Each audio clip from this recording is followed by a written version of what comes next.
यमलोक वर्णन। श्री मैत्रेय जी ने कहा, हे गुरुदेव, मैंने जो कुछ भी आपसे पूछा उसका आपने यथावत वर्णन किया। 7 द्वीप, 7 पाताल और 7 लोक सहित वे सभी स्थान जो ब्रह्मांड में निहित हैं, 1 अंगुल के 8वें भाग के समतुल्य स्थान भी शेष नहीं है, जहाँ कर्म बंधन से बंधे हुए जीवों का वास न हो। वायु पूर्ण होने के उपरांत वे समस्त जीव यमराज के वश में होकर उनके आदेशानुसार यातनाएं भोगते हैं। तत्पश्चात जब आप पाप भोग समाप्त हो जाता है, देव योनियों में विचरण करते हैं। समस्त शास्त्रों का ऐसा मत है। कृपा करके यह कर्म मुझे बतलाइए, जिससे प्राणी यमराज के वशीभूत न हो। उनके वचनों को सुनकर श्री पराशर जी बोले, हे मुनिवर, जो प्रश्न आपने किया है वही प्रश्न भीष्म पितामह से नकुल ने किया था। उस समय नकुल के प्रश्नों का उत्तर देते हुए भीष्म पितामह जी ने कहा कि हे पुत्र, पूर्व समय में कलिंग देश का एक ब्राह्मण मित्र मेरे पास आकर बोला। मेरे पूछने पर एक जातिस्मर मुनि ने कहा कि ये बातें अमुक प्रकार की होंगी, और उसकी कही हुई बातें अक्षरश सत्य सिद्ध हुई। आज तुम जो कुछ मुझसे पूछते हो वही मैंने उस ब्राह्मण से पूछा।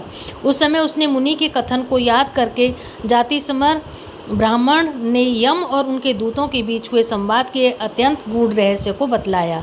वह मैं तुमसे कहता हूँ। कलिंग ने कहा, अपने अनुचरों को हाथ में पाश लेकर विचरण करते देखकर यमराज ने उनके कान में कहा, भगवान मधुसूदन की कृपा जिस व्यक्ति को प्राप्त हो उसे पाश में मत बांधना, क्योंकि जो व्यक्ति वैष्णव है मैं उनका स्वामी नहीं हूँ।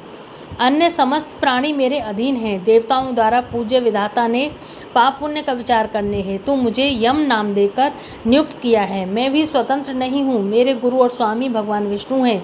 जिस तरह वायु के शांत होने पर उड़ते हुए कण पृथ्वी से मिलकर एक हो जाते हैं, जो भगवान के श्री चरणों की सदैव वंदना करता है, पाप बंधन से मुक्त उस मनुष्य को तुम दूर से ही छोड़कर चले जाना। यमराज के इस प्रकार कहने पर यमदूतों ने कहा कि हे स्वामी सर्वेश्वर, भगवान श्री हरि का भक्त कैसा होता है? हम उसकी पहचान किस प्रकार करेंगे? जब यमराज जी बोले, जो पुरुष अपने वर्ण धर्म का सदैव पालन करता है तथा अपने मित्र एवं शत्रु से समान भाव से प्रेम करता है तथा किसी द्रव्य का हरण नहीं करता, जो जीव हिंसा नहीं करता और रागदी शून्य और निर्मल चित्त रहता है, ऐसे व्यक्तियों को भगवान विष्णु का अति प्रिय जानो। जो एकांत में पड़े हुए सोने को भी तृण के समान समझता है और सदैव अनन्य भाव से भगवान की भक्ति करता है, जो निर्मल चित्त, मात्सर्य रहित, प्रशांत, शुद्ध चरित्र, हितवादी और अभिमान रहित होता है, उस मनुष्य के हृदय में भगवान वासुदेव सदैव विराजते हैं।